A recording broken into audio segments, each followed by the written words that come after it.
أعوذ بالله من الشيطان الرجيم. بسم الله الرحمن الرحيم. ربنا آتنا ما وعدتنا على رسلك ولا تخزنا يوم القيامة إنك لا تخلف الميعاد. فاستجاب لهم ربهم منيب لا أضل يوم العالمين من ذكر أو أنثى بعضكم من بعض الذين هاجروا وأخرجوا من ديارهم وأوذوا في سبيلي وقاتلوا وقتلوا لأكفرن عنهم سيئاتهم ولأدخلنهم جنات تجري من تحتها الأنهار ثوابا من عند الله والله حسن الثواب. لا يغرنك تقلب الذين كفروا في البلاد متاع قليل ثم مأواهم جهنم وبئس المهاد. لكن الذين اتقوا ربهم لهم جنات تجري من تحتها الأنهار خالدين فيها نزلا من عند الله وما عند الله خير للأبرار.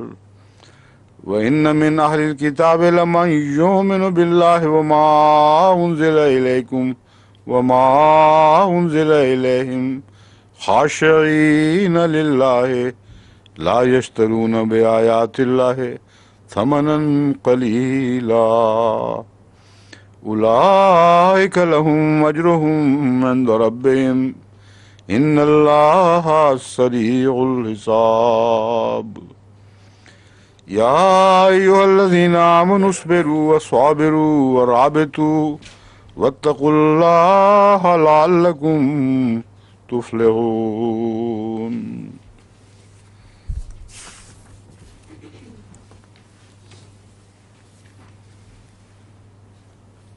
ربنا اے ہمارے رب وآتنا ما وعدتنا اور ہمیں عطا فرما جو تو نے ہم سے وعدہ کیا ہے علی رسول کا اپنے رسولوں کے ذریعے ہم سے وعدہ کر رکھا ہے. علی کا مطلب ہے پر، رسول کا اپنے رسولوں. بس لفظاً ترجمہ تو اس کا اردو میں ممکن نہیں، اپنے رسولوں پر وعدہ کر رکھا ہے تو قرآن کریم کے مضمون سے بے وفائی ہوگی، اس لیے لفظی ترجمہ بعض جگہ ہو ہی نہیں سکتا، عقل کے خلاف ہوتا ہے اور ترجمے کے اصولوں کے بھی خلاف ہوتا ہے. بس وہاں اس دوسری زبان میں جس میں ترجمہ کیا جا رہا ہے اس میں مضمون کو ادا کرنے کے لحاظ سے جو مناسب الفاظ ہیں انہی کو استعمال کرنا پڑتا ہے. بس اب لفظی طور پہ یاد رکھیں اس کا ترجمہ ہے اعلیٰ رسول کا، لیکن معنی ہے جو تو نے اپنے رسولوں کے ذریعے ہم سے وعدہ کر رکھا ہے. اپنے رسولوں کو بعض الہامات ان پر نازل فرمائے اور ان میں ہمارے متعلق ذکر ملتا تھا کہ ہم ایسے ہوں گے اور ہم سے یہ سلوک کیا جائے گا. تو اب یہاں واو جو آ گئی ہے بیچ میں ربنا و آتنا، یہ ویسے ہی ہے جیسے ربنا ولک الحمد. یہ واو بیچ میں کیوں آئی ہے؟ کیوں جی؟ کیا؟ ہاں، اے ہمارے رب. اگر اس کے بعد کچھ بھی نہ کہا جائے تو یہ اپنی ذات میں بھی ایک مکمل دعا ہے.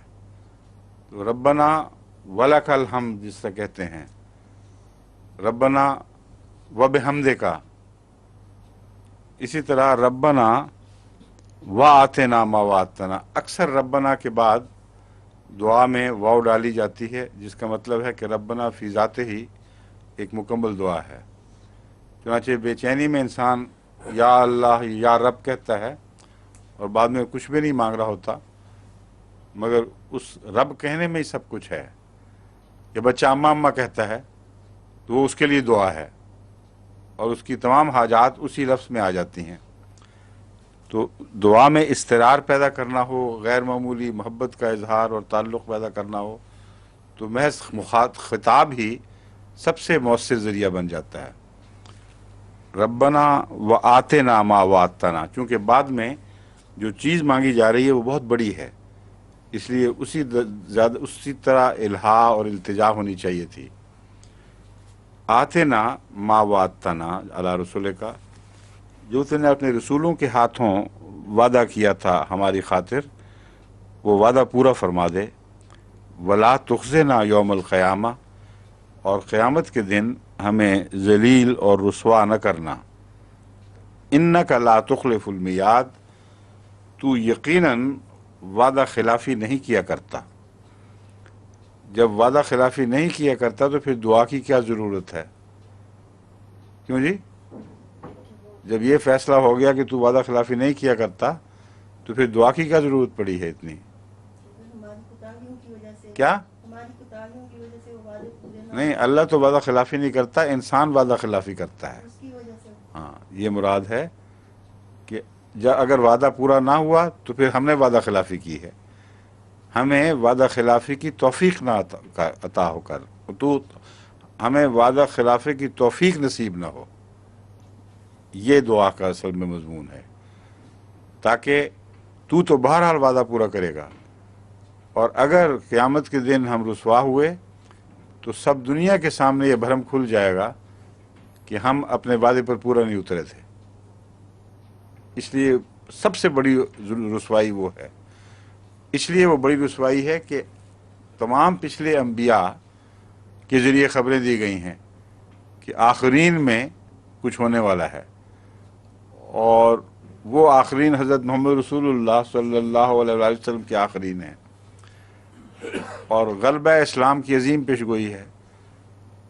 اگر قیامت کے دن وہ لوگ جن سے اتنی عظیم توقعات اتنے طویل عرصے سے وابستہ تھیں وہ رسوا کر دیے جائیں اور ذلیل ہو جائیں تو سب رسوائیوں سے بڑی رسوائی ہے.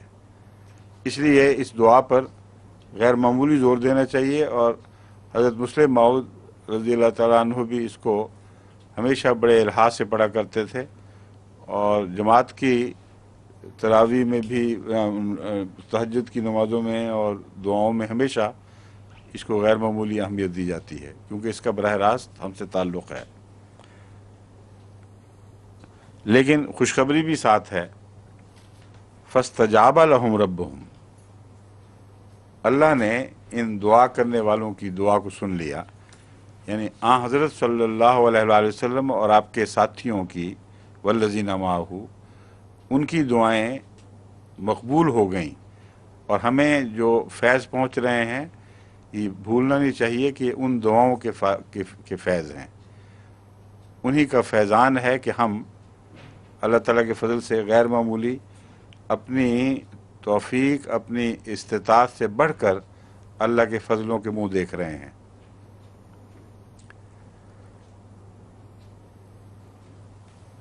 لیکن ساتھ ایک شرط بھی یاد دلا دی ہے، فاستجاب لهم ربهم. لیکن اس شرط کو نہ بھولنا، آئندہ بھی تو لوگ آئیں گے، وہ محض تمہاری دعا کی استجابت کی وجہ سے ہی اس وعدے کے مستحق نہیں ہوں گے، کچھ ان کو پھر بھی کرنا ہوگا. اس لیے خوشخبری دے کر ساتھ ہی وارننگ بھی دے دی. وہ وارننگ کیا ہے؟ انی لا اضیع عمل عامل منکم من ذکر او انثی بعضکم من بعض، کہ میں تم میں سے کسی بھی عمل کرنے والے کے عمل کو ضائع نہیں کروں گا. کمانا تمہیں ہوگا، لیکن میں یہ وعدہ کرتا ہوں کہ میں کسی عمل کو ضائع نہیں ہونے دوں گا. عمل کا ضائع ہونا دراصل بہت ایک وسیع مضمون ہے، اور اس پہلو سے جب تک آپ اس کو سمجھیں گے نہیں، آپ کو اس وعدے کا مفہوم پوری طرح سمجھ نہیں آئے گا. استجابت بھی ہو گئی اور پھر گویا کہ وہ وعدہ واپس بھی لے لیا گا، یہ ہو نہیں سکتا. اس لیے اگرچہ ایک شرط ہے لیکن اس میں ایک اور خوشخبری مضمر ہے کیونکہ اعمال ضائع ہوتے ہیں انسان جب بے عملی دکھاتا ہے، اور اعمال کرنے کے بعد کئی چیزوں کے ذریعے، ناشکری کے ذریعے اترا کر، اپنے آپ کو بڑا سمجھ کر وہ اپنی نیکی کو جب اپنی طرف منسوب کرنے لگ جاتا ہے خدا کے فضل کی بجائے، تو یہ بھی ایک اعمال کا ضائع ہونے کا ذریعہ ہے۔ تو اللہ تعالیٰ جب یہ کہتا ہے لا اضیع عمل عامل منکم، تو مراد یہ ہے کہ میں تمہارے اعمال کی حفاظت کروں گا، اور تم سے وعدہ کرتا ہوں کہ ایسے فضل نازل کروں گا کہ تمہارے اعمال ضائع نہ ہوں۔ ایک یہ معنی ہے جو میں کر رہا ہوں۔ دوسرا معنی یہ بنتا ہے کہ اعمال اگر ہوں گے تو میں بدلہ دوں گا اور ضائع نہیں کروں گا۔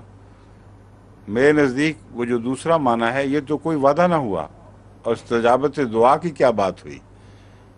اللہ تعالیٰ تو کبھی بھی ایسا نہیں کرتا کہ کوئی عمل کرنے والا ہو اس کا عمل ضائع نہ کرے۔ اس لیے یہاں ضائع نہیں کروں گا کا مفہوم یہ ہے کہ میں ضائع نہ کرنے کے سامان پیدا کروں گا، ایسی توفیق عطا کروں گا امت محمدیہ کو صلی اللہ علیہ وسلم کہ ان کے اعمال ضائع نہیں کیے جائیں گے۔ یہ اسی قسم کا وعدہ ہے جیسا کہ حضرت مسیح موعود کے متعلق آتا ہے، انت الشیخ المسیح الذی لا یضاع وقتہ، جس کا وقت ضائع نہیں کیا جاتا۔ اب یہ ضائع نہیں کیا جاتا کا دراصل اشارہ اللہ کی طرف جا رہا ہے۔ اللہ کی طرف سے اس کو یہ توفیق مل رہی ہے کہ اس کے اوقات ضائع نہیں ہو رہے۔ بس میرے نزدیک یہ ایک لپٹی ہوئی خوشخبری ہے، اگرچہ ساتھ عمل کی تلقین بھی ہے اور تنبیہ بھی ہے، اور اس خدشے کی طرف بھی اشارہ کیا گیا ہے کہ بعض دفعہ تمہاری بے عملی کے نتیجے میں نقصان بھی پہنچ سکتا ہے۔ انی لا اضیع عمل عامل منکم من ذکر و انثی، مرد ہوں یا عورتیں ہوں، سب کے ساتھ میرا برابر سلوک ہوگا۔ اس لیے وہ لوگ جو اعتراض کرتے ہیں صرف مردوں کا ذکر قرآن کریم میں، جھوٹ بولتے ہیں۔ دوسری آیت میں بھی وضاحت ہے، لیکن یہاں بڑی کھلی وضاحت ہے۔ اور ایک میں سمجھتا ہوں اس طرف بھی اس میں اشارہ ممکن ہے کہ آئندہ زمانے میں اسلام کی ترقی میں عورتوں نے کوئی بہت اہم کردار ادا کرنا تھا، اور یہ پیشگوئی ہے کہ صرف مرد نمایاں حصہ نہیں لیں گے بلکہ آئندہ عورتیں بھی بہت نمایاں حصہ لیں گی، جبکہ پہلے جہاد میں عورتوں نے نسبتاً کم حصہ لیا ہے، بلکہ بہت سی عورتیں تھیں جنہوں نے اسلام کے اول دور میں قربانیوں میں کوئی بھی حصہ نہیں لیا۔ رسول اللہ علیہ وسلم کی ازواج مطہرات تھیں، یہ چند عورتوں کو متعلق ذکر ملتا ہے، باقی اپنے گھروں میں رہتی تھیں، اپنے گھروں کے کام کرتی تھیں، لیکن شاذ کے طور پر ان کی کوئی عظیم قربانی دکھائی دیتی ہے۔ ہاں، آغاز کے دور میں جب تکلیفیں اٹھائی ہیں اسلام کے لیے، پھر بعض عورتوں نے اس وقت تکلیفیں اٹھائی ہیں، لیکن وہ بھی نسبتاً بہت کم تھیں۔ تو یہاں جو ہائی لائٹ کیا گیا ہے اس بات کو کہ میں کسی کا اجر ضائع نہیں کروں گا، مرد ہوں یا عورتیں ہوں، اس میں ہرگز بعید نہیں کہ آئندہ زمانے میں عورتوں کی طرف سے وسیع پیمانے پر مردوں کے شانہ بشانہ اسلام کی خدمتیں کرنے کا دور آنا ہو، اور اسی دور کی طرف اشارہ ہو۔ وہ اشارہ تھا جب ہوا تھا، اب یہ حقیقت بن چکا ہے۔ اب ہم دنیا کے سامنے ایک ثبوت کے طور پر پیش کر سکتے ہیں کہ کبھی دنیا میں کسی مذہب کے پیروکاروں نے اس طرح مردوں اور عورتوں نے مل کر شانہ بشانہ قربانیاں نہیں دیں جس طرح اس دور میں دی جا رہی ہیں۔ اور مسیح کا دور بھی دیکھ لیں، کہاں ذکر ملتا ہے عورتوں کا؟ چند عورتیں وہ نام کی ادھر ادھر پھر رہی ہیں، مگر جو قربانی دینے والے ہیں ان میں ان کا شمار نہیں ہے۔ اور حضرت موسیٰ کے زمانے میں حضرت موسیٰ کی والدہ کی تھوڑی سی جذباتی قربانی کا ذکر تو ہے، مگر بنی اسرائیل کی عورتوں کا مردوں کے شانہ بشانہ جہاد کرنا، قربانیاں کرنا، اس کا کوئی ذکر نہیں۔ تمام عالمی تاریخ میں ایسا کوئی ذکر نہیں ملتا۔ اس لیے یہاں عورت اور مرد کا ذکر کرنا ثابت کرتا ہے کہ اسی دور کی باتیں ہیں جس میں یہ عظیم الشان غیر معمولی واقعہ رونما ہونا تھا۔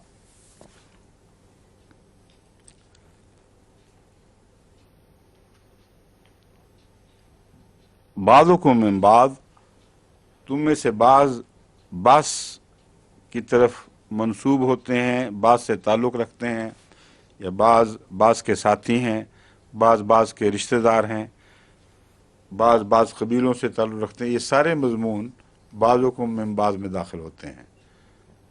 جب تفصیل بیان نہ کی جائے تو مطلب ہے یہ جو گروہ ہیں آئندہ آنے والے، کوئی کسی کے قریب ہوگا زیادہ، کوئی کسی کے زیادہ قریب ہوگا، لیکن بحیثیت مجموعی سب کے ساتھ اللہ تعالیٰ کا یہ سلوک ہوگا. فالذین ہاجروا واخرجوا من دیارہم واوذوا فی سبیلی وقاتلوا وقتلوا لأکفرن عنہم سیئاتہم وادخلنہم جنات تجری من تحتہا الانہار.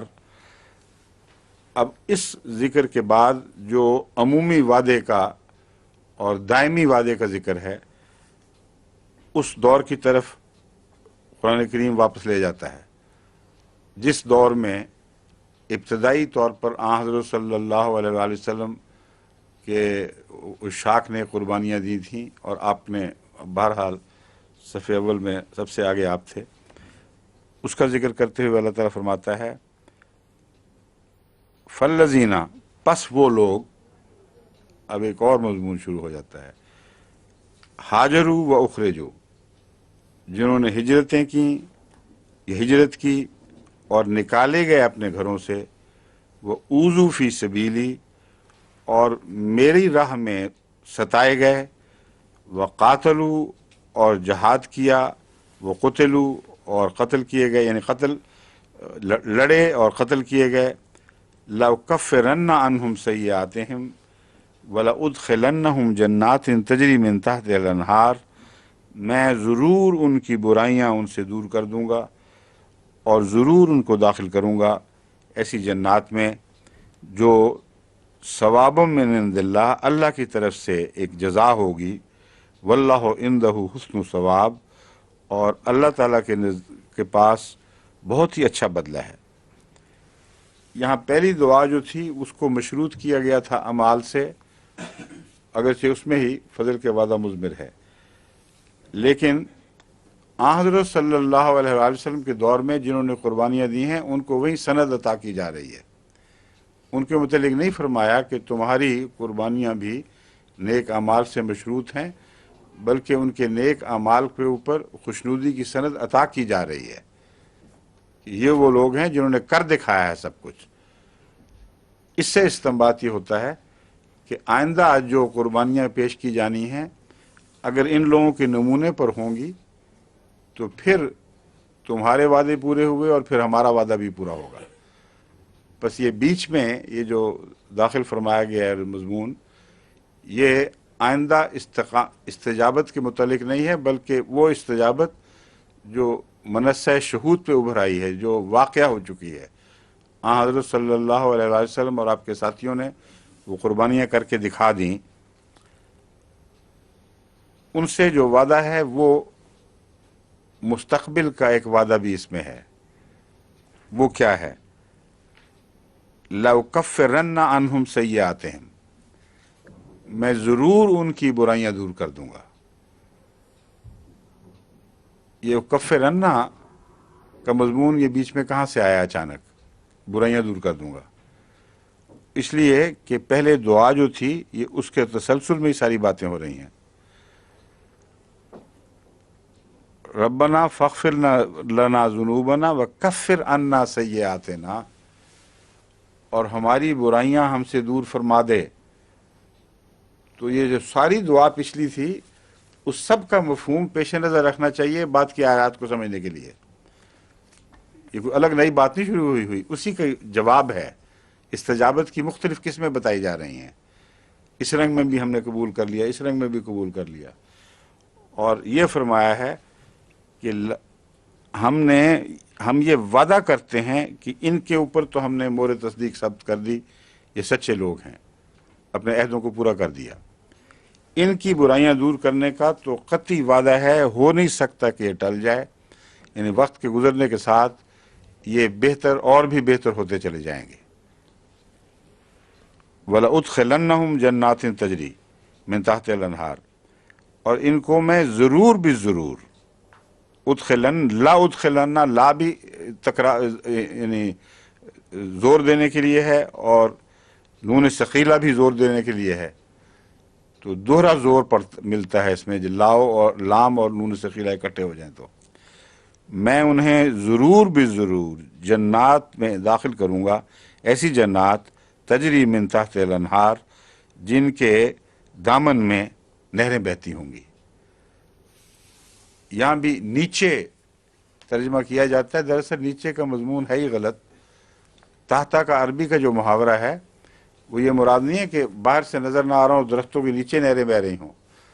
اگر درختوں کے نیچے بہہ رہی ہوں تو جڑیں گل جاتی ہیں، اس سے دامن میں مراد ہوتی ہے۔ جتنا بھی کلر تھور میں درخت مرتے ہیں اور فصلیں برباد ہوتی ہیں، وہ نیچے کے پانی کے جڑوں کو ٹچ کرنے سے ہوتی ہیں۔ بس وہی نہریں مراد ہیں جو ہم نے دیکھا ہے کہ دامن میں بہتی ہیں۔ مراد یہ ہے ہر وقت وہ شاداب رکھنے کے لیے ان کو خدا تعالیٰ کی طرف سے آسمانی پانی ملتا رہے گا۔ ثواب من عند اللہ، یہ اللہ کے طرف سے ایک اجر کے طور پر ہے۔ واللہ عندہ حسن الثواب، اور اللہ وہ ہے عندہ حسن الثواب جس کے پاس بہت ہی اچھا بدلہ ہے۔ یعنی یہ اجر بھی اچھا ہے، لیکن اور بھی اچھا اجر خدا کے پاس موجود ہے۔ لا یغرنک تقلب الذین کفروا، تجھے دھوکے میں نہ ڈال دے ان لوگوں کا جنہوں نے کفر کیا، شہروں میں دوڑتے پھرنا اور چلتے پھرنا۔ یہاں وہی بات ہے، تجھ سے مراد کون ہے، جو پہلے میں ذکر کر چکا ہوں۔ جہاں بھی ایسی تنبیہات ہیں جو رسول اکرم صلی اللہ علیہ وآلہ وسلم کی ذات سے حقیقت میں تعلق نہیں رکھتی، آپ کے متعلق اس کے کسی دور کے خیال سے بھی آپ کی طرف وہ بات منسوب نہیں ہو سکتی۔ وہ باتیں دراصل رسول اللہ صلی اللہ علیہ وسلم کے حوالے سے باقیوں کو تنبیہ کرنے کے لیے استعمال کی جاتی ہیں۔ اور اس میں ایک اور بھی حکمت ہے، وہ یہ ہے کہ اگر کوئی انسان اپنے سب سے پیارے کو ڈرائے، اگر تم نے ایسا کیا تو میں یوں کروں گا، تو جتنے جو کم پیارے ہیں ان کی جان نکل جاتی ہے ڈر کے مارے کہ اگر اس کو نہیں چھوڑے گا تو ہم کیا چیز ہیں۔ تو اس قسم کے جو محاورے ہیں وہ رسول اللہ علیہ وسلم کی شان کو کم دکھانے کے لیے نہیں، یہ احتمال بتانے کے لیے نہیں کہ گویا آپ سے بھی یہ بات ہو سکتی ہے، یہ بتانے کے لیے کہ اس سے تو ناممکن ہے، مگر اگر یہ بھی ایسا کرے تو پھر میری ناراضگی اسے پکڑ لے گی۔ تو اس سے باقی سب کو ڈراوا ہوتا ہے۔ اب یہ جو بات ہے کہ دوسروں کو نہ دیکھ، دوسروں کا دوڑنا پھرنا تجھے دھوکے میں نہ مبتلا کرے، یہ آن حضرت صلی اللہ علیہ وسلم کے متعلق سوچا بھی نہیں جا سکتا کہ لوگوں کو دوڑتے پھرتے شہروں میں دیکھ کر آپ کو گھبراہٹ ہوتی ہو، تکلیف ہوتی ہو کہ یہ کیا ہو رہا ہے، یہ تو آزاد پھر رہے ہیں۔ آپ کی یہ سوچیں نہیں تھیں، اس لیے باقی مسلمان مراد ہو سکتے ہیں، یا آئندہ آنے والے زمانے کے مسلمان بھی اسی میں مراد ہوں گے، کیونکہ قرآن تو ایک دائمی کتاب ہے۔ متاع قلیل، یہ تو کچھ آزادی سے دوڑ پھر رہے ہیں تھوڑے سے فائدے کی خاطر۔ ثم ماواہم جہنم، پھر ان کا ٹھکانہ جہنم ہوگا، وبئس المہاد، اور کیا ہی برا بچھونا ہے۔ مہدم کہتے ہیں لیٹنے کی جگہ، بچے کا گدیلا جس پہ لیٹتے اس کو بھی مات کہتے ہیں۔ تو بئس المہاد، کیا ہی برا بچھونا ہے۔ لیکن الذین اتقوا ربہم، اب کیا ہی برا بچھونا ہے میں ایک خاص بات یہ ہے کہ بچھونا تو ہوتا ہے آرام کی خاطر، جس کا آرام یہ ہو کہ آگ کے انگاروں پر لیٹا ہو، آگ کے انگاروں پر لوٹ رہا ہو، وہ کیسا ہی برا بچھونا ہے کہ آرام کی بجائے اور اس کی تکلیف کو بڑھاتا ہے۔ تو اردو میں جو محاورہ ہے نا کہ انگاروں پر لوٹ رہا ہوں میں، کہ بے تابی سے ہر ایک خار بستر، تار بستر، خار بستر ہے، یہ وہ بے چینی ہوگی ان کی، ان کو آرام میں بھی کوئی سکون نہیں ملے گا، اور ان کا آرام بھی ان کو اور جلانے کا موجب بنے گا۔ بعض دفعہ لوگ جو سخت بے چین ہوں، سینے میں آگ سی لگی ہو، وہ لیٹتے ہیں تو پھر لیٹا نہیں جاتا، وہ اور زیادہ بھڑکتی ہے، پھر وہ اٹھ کے بے چینی سے پھرتے ہیں، چکر لگاتے رہتے ہیں۔ تو یہ وہ مراد ہے کہ کتنا ہی برا بچھونا ہے کہ جہاں آرام کی بجائے تپش اور بھی بڑھ جائے۔ لیکن الذین اتقوا ربہم، لیکن وہ لوگ جو اپنے رب کا تقوی اختیار کرتے ہیں، اپنے رب سے ڈرتے ہیں، لہم جنات تجری من تحتہا الانہار، ان کے لیے باغات ہیں یا جنتیں ہیں جن کے نیچے یا جن کے دامن میں نہریں بہتی ہیں، خالدین فیہا، وہ ہمیشہ ان میں رہیں گے، نزلا من عند اللہ، یہ مہمان نوازی ہے اللہ کی طرف سے، وما عند اللہ خیر للابرار، اور جو کچھ اللہ کے پاس ہے وہ نیک لوگوں کے لیے بہت ہی اچھا ہے۔ کیوں جی، کچھ ابرار سے سمجھ آئی؟ وتوفنا مال ابرار کا جواب اب یہاں مکمل ہو جا کے کہ تم نے جو یہ مانگا تھا ہم سب باتیں قبول کر چکے ہیں، اور پہلا نمونہ تمہارے سامنے ہے کہ حضرت محمد صلی اللہ علیہ وسلم کے زمانے میں ایسے لوگ پیدا ہو گئے جن کے ابرار ہونے پر خدا نے گواہی دے دی، اور بعد میں آنے والوں کی جو ذمہ داری ہیں وہ بھی بیان کر دیں کہ تم بھی شمار ہو جاؤ گے آخرین ہونے کے باوجود، لما یلقوا بہم، ان میں شمار ہو سکتے ہو اگر تم یہ اعمال بجا لاؤ، اور مخفی وعدہ دے دیا ہم تمہیں توفیق دے دیں گے، گھبرانا نہیں، ایسی توفیق دیں گے کہ تمہارے اعمال ضائع نہیں ہوں گے۔ بس میں جو یہ کہہ رہا تھا کہ اعمال ضائع نہ ہوں گے کا وعدہ مستقبل کے لوگوں سے ہے، وہ اس لیے تھا کہ جن کے متعلق وعدہ ہو چکا ہے کہ ضائع نہیں کیے، وہ ظاہر ہے کہ اور گروہ ہے، ان سے یہ وعدہ تو نہیں کہ ہم تمہارے اعمال ضائع نہیں کریں گے، بلکہ ان کے متعلق تو اعلان کر دیا کہ نہیں ہوئے، پکا وعدہ ہے، ہو گیا تمہارا کام، اس لیے وہ بعد کے آنے والے ہیں۔ اور چونکہ فیصلہ اسلام کا آخری جنگ میں، اسلام کی آخری جنگ آخرین کے زمانے میں لڑی جانی ہے، اور وہ جو وعدے ہیں رسولوں کے ہاتھ پر کہ اسلام فتح مند ہوگا، یہ آخرین کے دور میں پورے ہونے تھے۔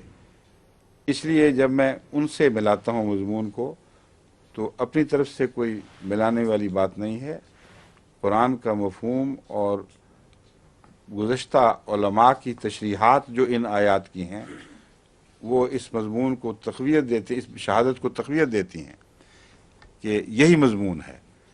اس میں آخرین کا ذکر موجود ہے کیونکہ وعدے جو پورے ہونے ہیں وہ پہلے دور میں جزوی طور پہ پورے ہوئے، یعنی پہلے دور کے غلبے کے لحاظ سے، مگر وعدہ تو یہ تھا کہ تمام جہان میں سب پر غالب آ جائیں گے، اور رسولم میں یہ مضمون داخل ہے کیونکہ جس رسول نے وعدہ کیا ہے، اشارہ یہ ہے کہ اس کی قوم ضرور محمد رسول اللہ علیہ وسلم کو مان جائے گی، اور جو میثاق النبیین ہے اس میں بھی یہی بات ملتی ہے، انہوں نے نصیحتیں کی تھی اپنی قوموں کو۔ تو رسولن کا وعدہ چاہتا ہے کہ تمام ادیان پر غلبہ ہو، اور پہلے دور میں تمام ادیان پر ظاہری غلبہ نصیب نہیں ہوا، اور آئندہ کے متعلق وعدہ ہے کہ ضرور ایسا وقت آئے گا کہ جب تمام ادیان کو پر اسلام کو غلبہ آئے گا۔ تو رسولن کا مضمون اس بات کو کھول رہا ہے کہ جنہوں نے وعدے کیے ہیں جب تک ان کی قومیں اسلام میں داخل نہ ہو جائیں یہ وعدہ پائے تکمیل کو نہیں پہنچے گا، اور یہ وہ آخرین کا دور ہے جس میں یہ سامان مہیا کیے جا رہے ہیں، اور اللہ کے فضل کے ساتھ اب اس 100 سال کے اندر بہت عظیم الشان انقلاب آنے والے ہیں۔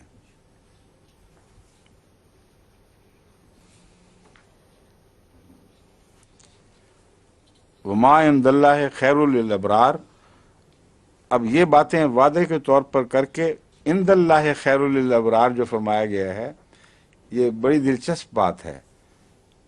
مرنے کے بعد تو پھر جو عند اللہ ہے وہی ملے گا نا، باقی وعدے اس دنیا کے بھی ہیں دراصل. جو جنات وغیرہ کے وعدے ہیں وہ صرف آخری اخروی جنات کے نہیں، اس دنیا کی جنات بھی ان میں شامل ہیں، اس دنیا کی کامیابیاں بھی شامل ہیں. لیکن کچھ چیزیں تو ایسی ہیں آنکھ بند ہوگی تو پھر پتہ چلے گا وہ کیا ہے. اس لیے طرز بیان بھی ایسی رکھ دی کہ وما عند اللہ ہے خیر للابرار. تمہیں جب ابرار کی حالت میں ہم وفات دیں گے تو پھر تمہاری آنکھیں بند کھلیں گی وہاں جہاں اللہ کے حضور اپنی جزا پاؤ گے. وَإِنَّ مِنْ أَهْلِ الْكِتَابِ لَمَنْ يُؤْمِنُ بِاللَّهِ. اب دیکھ لیں دعا کے آخر کے مطابق وعدے کا آخر پہنچا ہے. ابرار کے اوپر اس دعا کی تان ٹوٹی تھی، ابرار پر وعدوں کے پورا کرنے کا مضمون ختم ہو گیا. آگے فرماتا ہے وَإِنَّ مِنْ أَهْلِ الْكِتَابِ لَمَنْ يُؤْمِنُ بِاللَّهِ.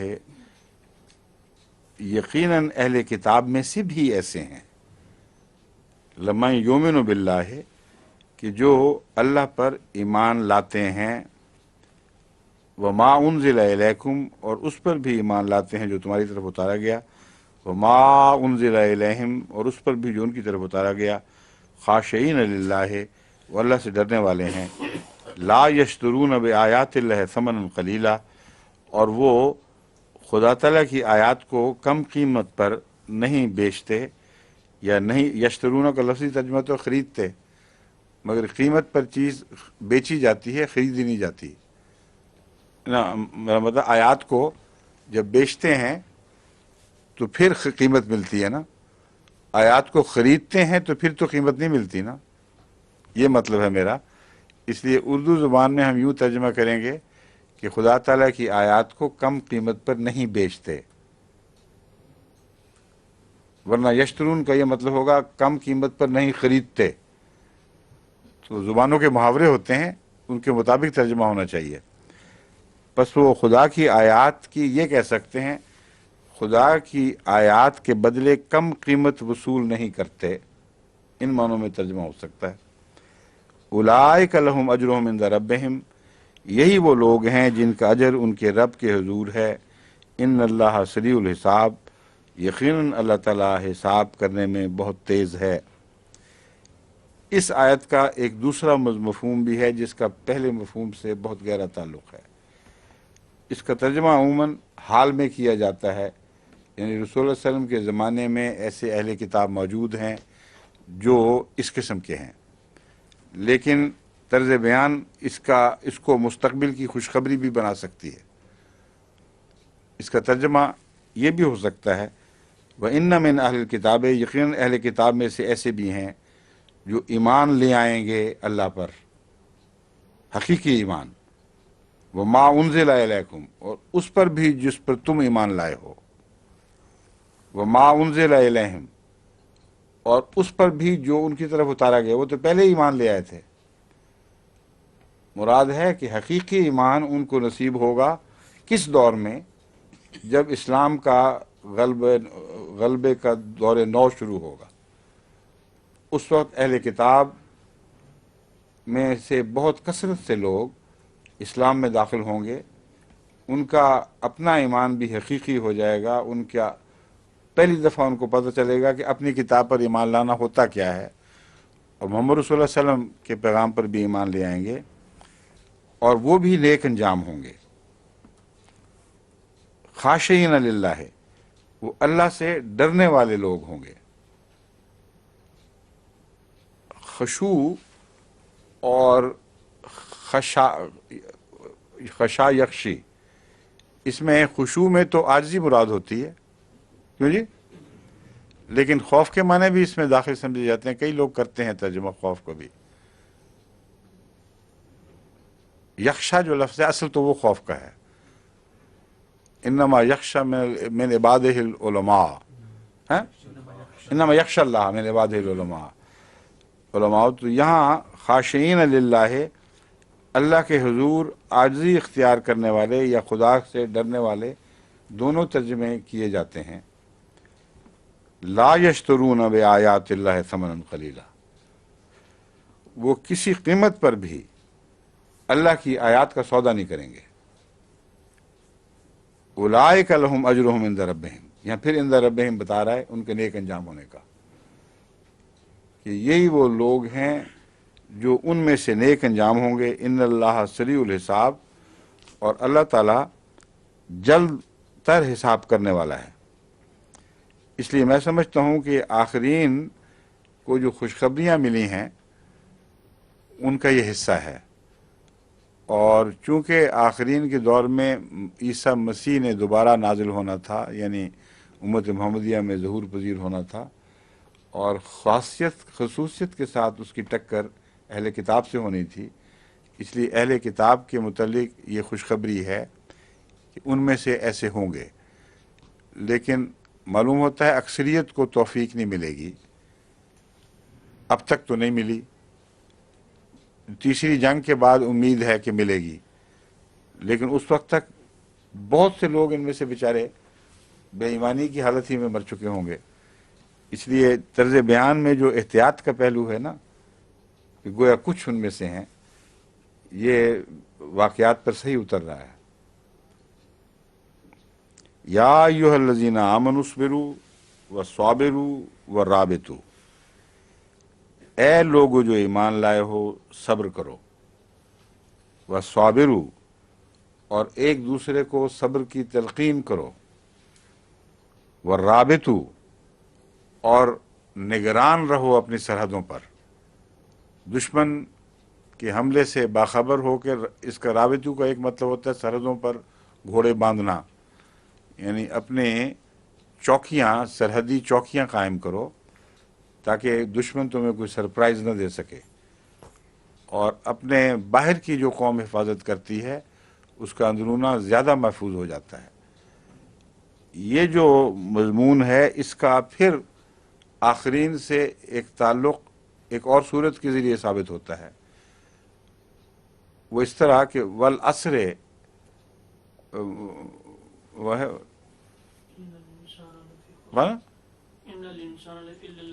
ہاں نہیں، والعصر کے بعد کیا ہے؟ والعصر، ہاں یہ لفظ، والعصر ان الانسان لفی خسر، زمانے کی گواہی دیتے ہیں، وہ ایک زمانہ آنے والا ہے جو گواہ ہوگا۔ ان الانسان لفی خسر، کہ انسان بحیثیت مجموعی گھاٹے میں چلا جائے گا۔ الا الذین آمنوا وعملوا الصالحات وتواصوا بالحق وتواصوا بالصبر، سوائے ان لوگوں کے جو ایمان لائیں گے اور پھر وتواصوا بالحق، حق بات کی نصیحت حق طریق پر کریں گے، وتواصوا بالصبر، صبر اختیار کرتے ہوئے صبر کی نصیحت کریں گے۔ اور یہاں کیا ہے؟ آمنوا اصبروا وصابروا، صبر کرو اور صبر کی نصیحت کرو۔ تو یہ جو اہل کتاب کے غلبے کے دور کا ذکر ہو رہا ہے، اہل کتاب پر اسلام کے غلبے کے دور کا ذکر ہو رہا ہے، اس کے بعد یہ دعا سکھا کر توجہ دلا دی گئی ہے کہ وہاں افراتفری میں جلدی فیصلے نہیں ہوں گے، باوجود اس کے کہ اللہ سریع الحساب ہے، لیکن تمہیں صبر اختیار کرنا ہوگا۔ یہ نہیں ہو سکے گا کہ تم سمجھو کہ آنن فانن باتیں ہوں گی۔ اس لیے سریع الحساب کا وہ معنی نہیں ہے جو دماغ میں ابھرتا ہے کہ آنن فانن ایک دم حساب کر لے گا۔ سریع الحساب کا مطلب یہ ہے کہ اللہ تعالیٰ کو یہ فیصلہ کرنے میں کوئی دقت لمحہ بھی پیش نہیں آتا کہ کون کیا ہے اور اس کو کیا ہوگا اس کے ساتھ سلوک۔ اجر مرنے کے بعد ملے گا، اجر قیامت کے دن ملے گا، یہ پہلے فرما چکا ہے، اور ساتھ ہی کہتا ہے سریع الحساب۔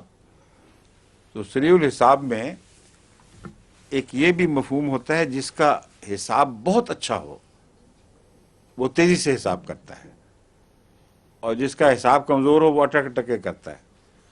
حضرت مسلم موعود اپنی تقریروں میں عربے لگاتے تھے لاکھوں کروڑوں کے، اور آنن فانن حساب کر لیتے تھے، اور ہم حیران رہ جاتے تھے کہ یہ اتنی جلدی کس طرح حساب کر لیا، حالانکہ وہ باتیں پہلے سے سوچی ہوئی نہیں ہوتی تھیں، مضمون سے مضمون نکلتا ہوا حساب آ جاتا تھا، فون کر لیتے تھے۔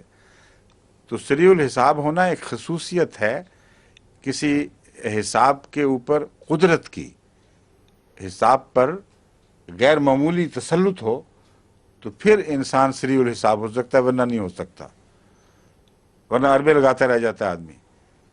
آج کل تو کمپیوٹر نکل آئے ہیں، اس لیے وہ لوگ جو عادی ہو گئے کمپیوٹر کے، ان کو کہیں نا تھوڑا سا حساب کر کے دکھاؤ، تو پھر پتہ چلتا ہے کہ بالکل سری الحساب نہیں ہے۔ ہمارے ایک دفعہ امریکہ میں میں بہ مظفر اور ان کی بیگم ہماری باجی امت القیوم، ان کے ساتھ 78 میں جب میں گیا تھا، آصف وغیرہ ہم سب تھے، تو بعض شاپنگز کو رکھی، چیزیں خریدیں اسٹور سے، اشتہار لگا ہوا تھا کہ یہ سیل لگی ہوئی ہے، اور سیل میں بھی دھوکہ تھا، کیونکہ وہاں بعض ایسی چیزیں تھیں جو ہم اور اسٹور دیکھ آئے تھے، ان میں سیل کے بغیر سستی تھیں یا سیل میں مہنگی تھیں، تو اس قسم کے بڑے چکر چلاتے ہیں۔ خیر ضمناً بات یہ جو آئی ہے بیچ میں، ایک چھوٹا سا 3 پیسے کا یا 3 کیا کہلاتے ہیں سینٹس کا یا 4 سینٹس کے حساب میں کوئی فرق پڑ گیا تھا۔ تو باجی نے کہا کہ یہ اتنا ہے، اس میں سی بات ہے، پیسے لو اور ہمیں چھوٹی فرق کرو۔ وہ کہتی نہیں، یہ بڑا پیچیدہ حساب، یہ نہیں مجھ سے ہوتا۔ اور پھر وہ ڈپارٹمنٹ کے ہیڈ کے پاس گئی وہاں سے کمپیوٹروں کے ذریعے انہوں نے حساب کیا اور انہوں نے کہا ہاں تم ٹھیک کہتی تھی، اتنے ہی سینٹس کا فرق ہے۔ تو اب یہ لوگ تو بیچارے بالکل سری الحساب نہیں رہے، کیونکہ مشینیں بن گئی ہیں، اور اللہ تعالیٰ سری الحساب ہے، اس کو تمام حساب پر پوری مقدرت ہے، اور وہ حساب کے لحاظ سے صحیح فیصلے کرے گا، اور وقت کے مطابق جتنی جزا کا وقت آئے گا ویسی ہی جزا اس وقت کے مطابق عطا کرے گا۔ جہاں تک بندوں کا تعلق ہے، یہ نصیحت کر دی گئی کہ سر الحساب رب سے تمہارا تعلق تو ہے، لیکن اس کا ہرگز یہ مطلب نہ سمجھنا کہ تمہارے کام آنن فانن ہوں گے، تمہیں صبر سے کام لینا ہوگا، صبر کی نصیحت کرنی ہوگی۔ یہاں قتال کا مضمون بدل گیا ہے۔ پہلے دور کے متعلق فرمایا تھا کہ انہوں نے قتال کیا اور قتل ہوئے۔ اس دور میں جو آخری ہے، اس میں کسی قتال کا اور قتل ہونے کا مد مقابل کے ساتھ مقابلے میں قتل ہونے کا کوئی ذکر نہیں ملتا۔ ایک طرفہ ظلم تو ہوتے ہیں، مطلب ہے قتال کی نوعیت بدل گئی ہے۔ یہاں صبر کا قتال ہے، صبر کا جہاد ہے، اور لمبے عرصے تک اپنے مسلک سے چمٹے رہنا صبر ہے۔ ناممکن حالات میں بھی اپنے موقف سے نہ ہٹنا، اپنے عقیدے پر قائم رہنا، یہ صبر ہے، اور یہ صبر اس وقت درپیش ہوتا ہے جب کہ نتائج نکلنے میں دیر ہو۔ اس لیے میں سمجھا رہا ہوں کہ سری الحساب کا کوئی ایسا ترجمہ کرنا یہاں جائز نہیں جو بات کے مضمون سے ٹکراتا ہو،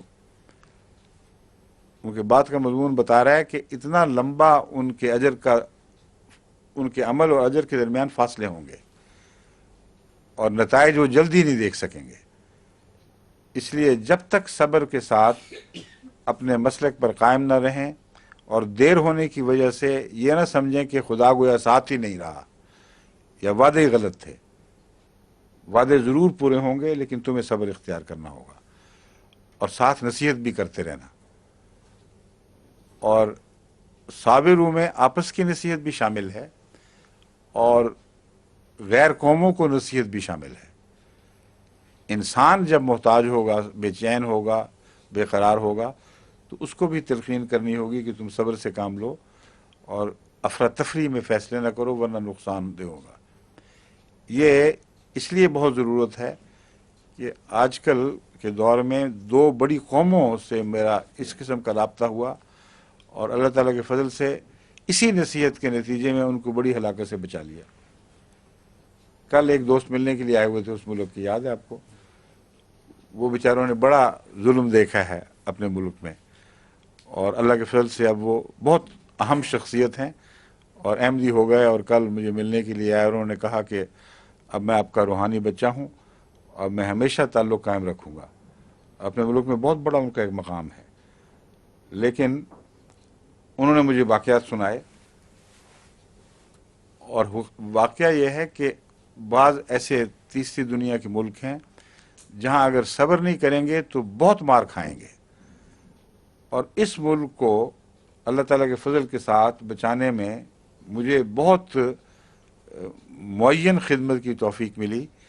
ان کے لیڈرز اس بات پہ تیار بیٹھے تھے کہ غیر قوموں سے ہتھیار لیں اور اپنے ملک میں ایک انقلابی جنگ شروع کر دیں. اور بڑے بڑے قابل ان میں لوگ تھے.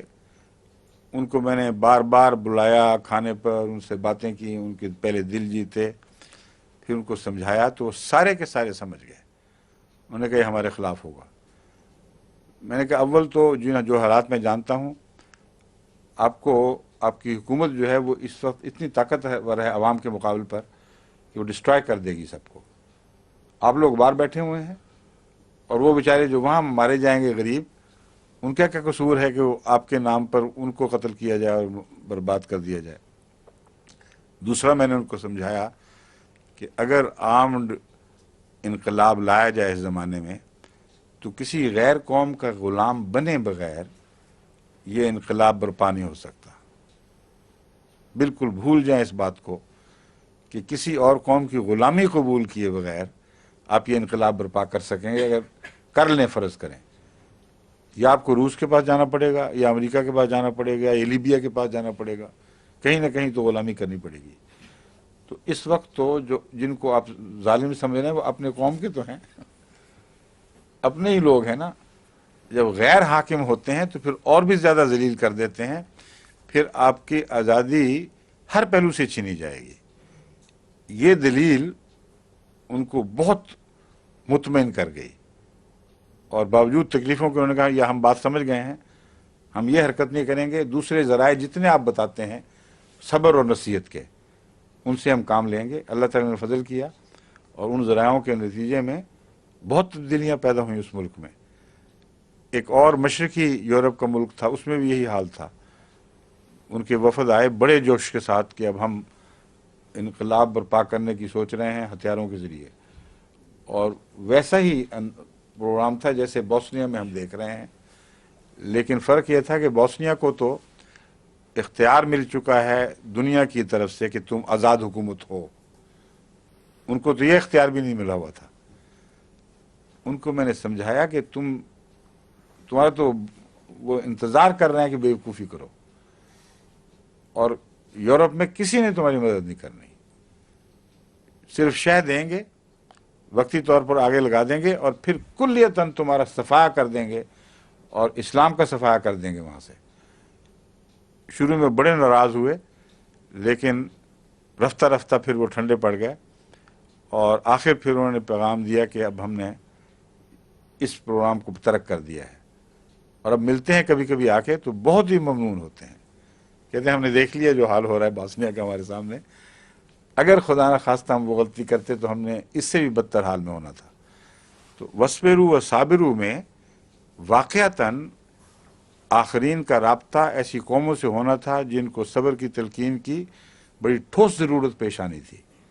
بس یہ ایک نصیحت ہی نہیں بلکہ ایک پیشگوئی بھی ہے جو پوری ہو رہی ہے اور آئندہ بھی پوری ہوگی. بس ہمیں ہر پہلو سے صبر کا دامن پکڑے رکھنا ہے مضبوطی سے، اور اسی میں ہماری فتح ہے. لیکن نگرانی ضروری ہے. رابطوں میں جس جگہ سے باریک سا خطرہ بھی ہو حملے کا، اس کے لیے جوابی کارروائی، یعنی نظریاتی دنیا میں اور کئی پہلوؤں سے بعض نفاق پھیلانے کی کوشش کرتے ہیں لوگ، تو ان میں ہمیں ضرور رد عمل دکھانا چاہیے جو کنارے پر دکھانا چاہیے، اندر داخل ہونے کا موقع ہی نہ دیا جائے. ایک دفعہ ربا میں بہائیوں نے کوشش کی تھی اپنا اڈا بنانے کی. اس پر جو میں نے رد عمل دکھایا تو ایک بھائی صاحب جو خود مدثر سے اب توبہ کہتے ہیں میں کر چکا ہوں، انہوں نے کہا انہیں بہت زیادہ سختی کی ہے ہم پر. میں نے کہا مجھے، اور حالانکہ اور بعضوں نے لکھا کہ اتنا بڑی بات ہی نہیں تھی جو آپ نے بنا دی. میں نے کہا یہی تو ترکیب ہے کہ چھوٹے سے خطرے کو ایسا سختی سے دباؤ، اتنا شور مچاؤ کہ آئندہ دشمن کو وہم و گمان بھی نہ ہو کہ یہ لوگ برداشت کر سکتے ہیں. اور اللہ کے فضل سے وہ بے کنی کر دی. پھر ہماری جوابی کارروائی اب شروع ہے، تمام عالم میں ہم نگرانی کر رہے ہیں ان کی، اور خدا کے فضل سے ریسرچ سیل قائم ہو گئے. تو اس کا نام ہے رابطو. تو میں دونوں کی مثالیں آپ کو دے رہا ہوں. کہ آخرین پر چسپاں ہونے والی مثالیں ہیں، کوئی فرضی باتیں نہیں ہیں۔ رابطو کے طریق پر ہم تمام دنیا میں اسلام پر ہونے والے حملوں کی نگرانی کرتے ہیں۔ یہ جو مختلف سیلز قائم ہیں جوابی کارروائی کے لیے، اخباروں میں خط و کتابت کے لیے، یہ سب سرحدوں کے گھوڑے ہیں، اور سرحدوں میں کی گھوڑیاں بھی ہیں۔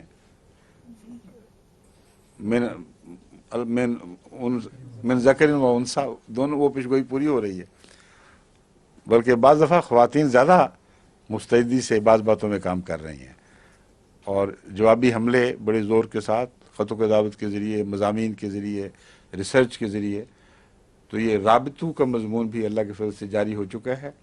اگر ہم صبر سے ان باتوں پر قائم رہے تو انشاءاللہ یقیناً وہ آخری فتح جس کا رسولوں سے وعدہ کیا گیا تھا، اور رسولوں کے ذریعے ہمارے لیے وعدہ تھا، وہ انشاءاللہ ضرور پورا ہوگا۔ ابھی وقت ہے دوسری صورت کا؟ اچھا، بتقوا اللہ۔ اچھا، اصل چیز تو رہ گئی تقوی، اس کے بغیر تو کچھ بھی نہیں۔ جو روح اور جان ہے ہر کامیابی کی، واتقوا اللہ لعلکم تفلحون۔ خالی صبر کام نہیں آئے گا، صبر بعض دفعہ غیر متقیوں کو بھی مل جاتا ہے، اور مجبوری کا نام بھی صبر رکھ لیا جاتا ہے۔ فرمایا اللہ کا تقوی اختیار کرو، یہ جان ہے ہر کامیابی کی، اگر تم تقوی کرو گے تو پھر کامیابی ہوگی۔ فرمایا لعلکم تفلحون، تاکہ تم کامیاب ہو جاؤ۔ بس ان سب باتوں کے ساتھ تقوی وہ موٹیو انرجی ہے جس سے ہم حرکت حاصل کرتے ہیں، اس کے بغیر سب بے جان ہو جاتا ہے نظام۔ تو اللہ تعالیٰ، اور دوسرے یہ کہ اگر صبر کرنا ہو تو تقوی کے بغیر صبر کی توفیق بھی نہیں مل سکتی۔ تھوڑی سی مشکل، مصیبت کچھ دیر تک انسان برداشت کرتا ہے، پھر اگر تقوی نصیب نہ ہو اور ہر وقت اللہ کا خوف، اس کی رضا جوئی کا خیال غالب نہ ہو، تو وہ کچھ دیر کے بعد میں چھوڑ دیتا ہے کہ چلو کیا مصیبت کرنی ہے۔ بس تقوی ہر چیز کی جان ہے۔ اللہ تعالیٰ تقوی کے ساتھ ہمیں اس عظیم مہم کو کامیابی تک پہنچتا دیکھنے کی توفیق عطا فرمائے۔ پہنچانے کی نہیں میں کہہ رہا، کیونکہ پہنچانی تو خدا نے ہے، اسے پہنچتا دیکھنے کی اللہ تعالیٰ ہمیں توفیق عطا فرمائے۔ اعوذ باللہ من الشیطان الرجیم، بسم اللہ الرحمن الرحیم۔ یا ایھا الناس اتقوا ربکم الذی خلقکم من نفس واحدۃ وخلق منها زوجها وبث منهما رجالا کثیرا ونساء واتقوا اللہ الذی تساءلون به والارحام ان اللہ کان علیکم رقیبا۔ اس تھوڑے وقت میں جو باقی رہ گیا ہے، میں اسی آیت کا ترجمہ بھی کرتا ہوں، اور اس کا پچھلی آیت سے اور پچھلی صورت سے کچھ مختصر تعلق باندھ کے دکھاتا ہوں۔ یا ایھا الناس، اے وہ لوگو جو اتقوا ربکم، اے لوگو، اے انسانوں، اللہ کا تقوی اختیار کرو۔ ربکم، وہ تمہارا رب ہے۔ الذی خلقکم من نفس واحدۃ، وہی ہے جس نے تمہیں ایک جان سے پیدا کیا۔ وخلق منہا زوجہا، اور اس ایک جان سے اس کا زوج، اس کا جوڑ بنایا، یعنی ایک ہی جان تھی اور اس کو مؤنث کے طور پر ظاہر فرمایا گیا ہے۔ یہ خیال جھٹلا دیا گیا ہے کہ آدم پہلے پیدا ہوا تھا اور اس کی پسلی کی ہڈی سے عورت بنائی گئی تھی، بلکہ یہ فرمایا گیا ہے کہ جو چیز بھی تھی وہ مؤنث کہلانے کی مستحق تھی۔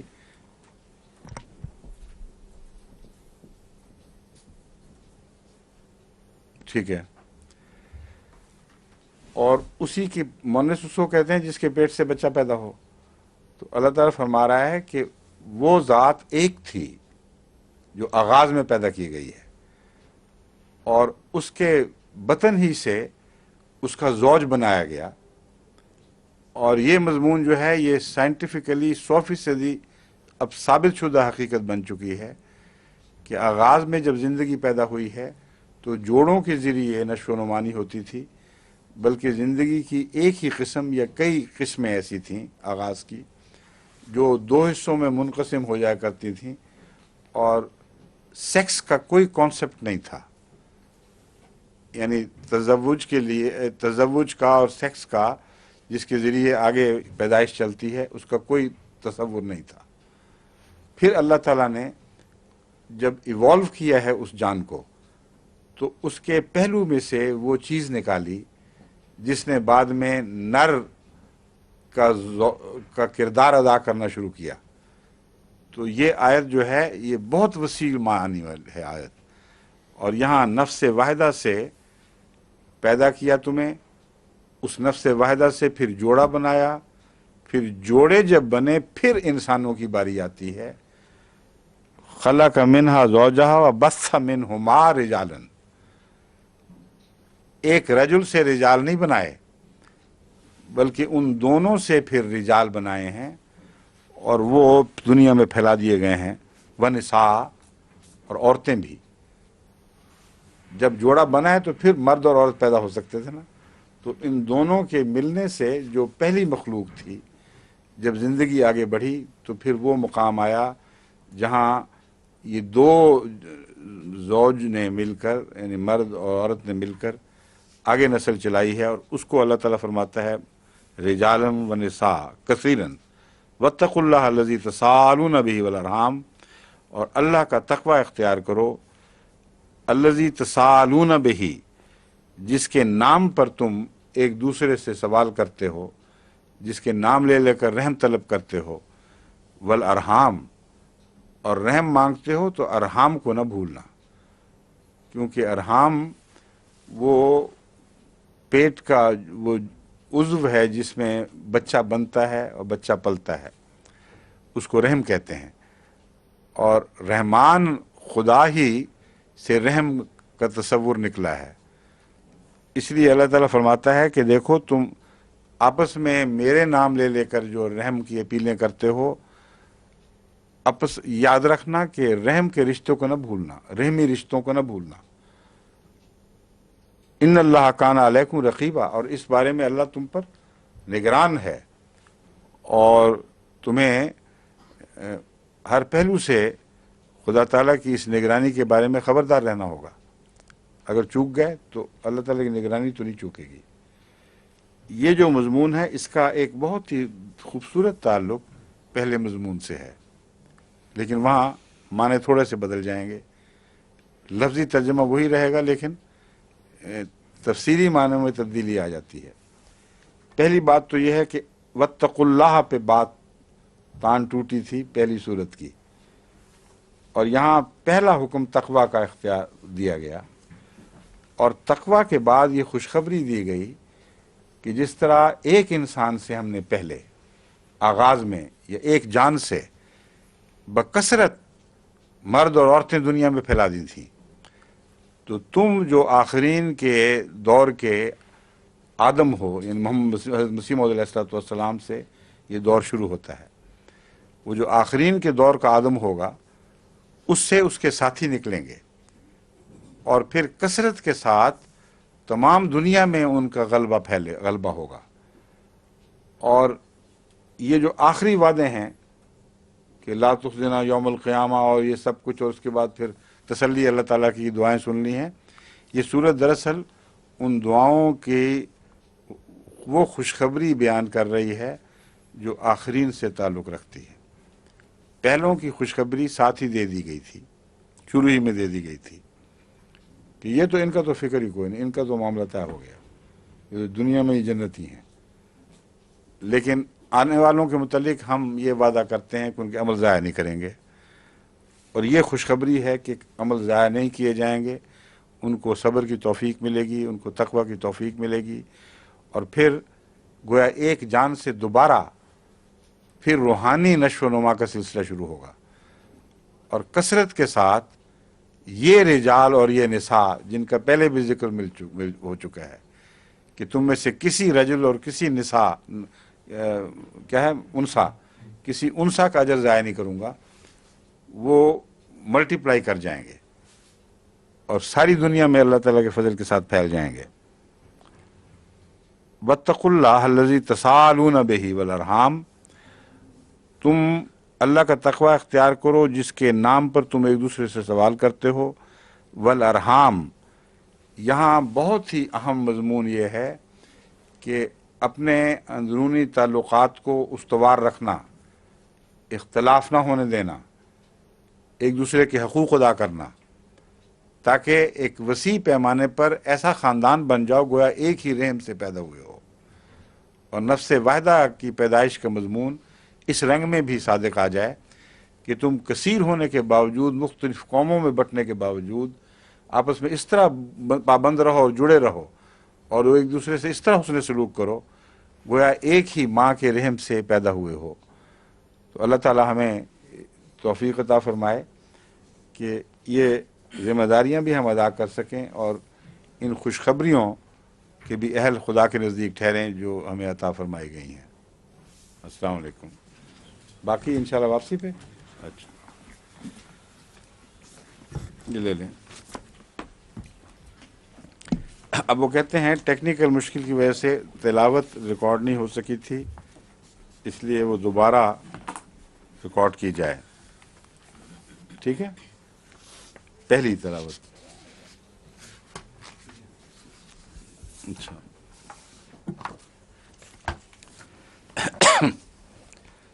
اعوذ باللہ من الشیطان الرجیم، بسم اللہ الرحمن الرحیم.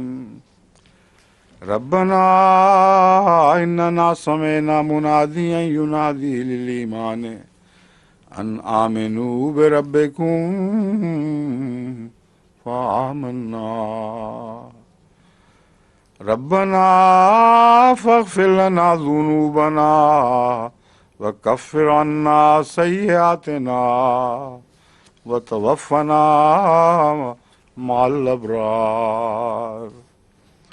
ربنا وآتنا ما وعدتنا على رسلك ولا تخزنا يوم القيامة إنك لا تخلف الميعاد.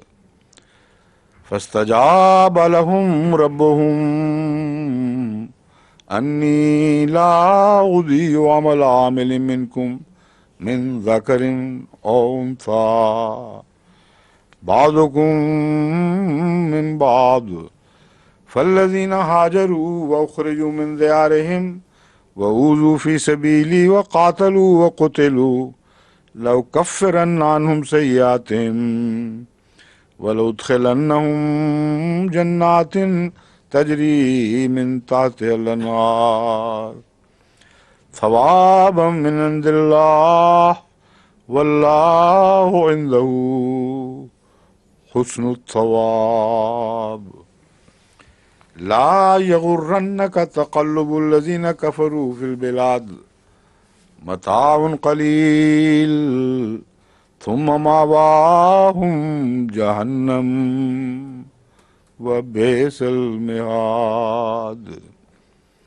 لكن الذين اتقوا ربهم لهم جنات تجري من تحتها الأنهار خالدين فيها نزلا من عند الله وما عند الله خير للأبرار.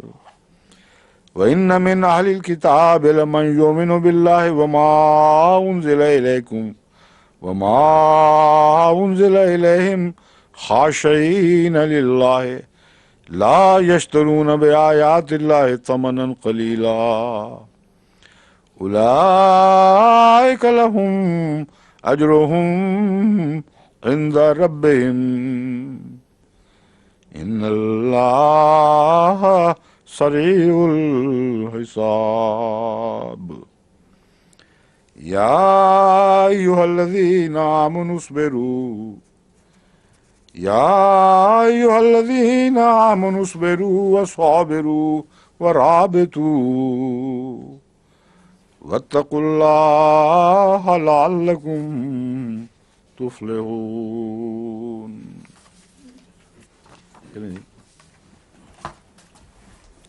اب آپ کی میٹنگ ہے.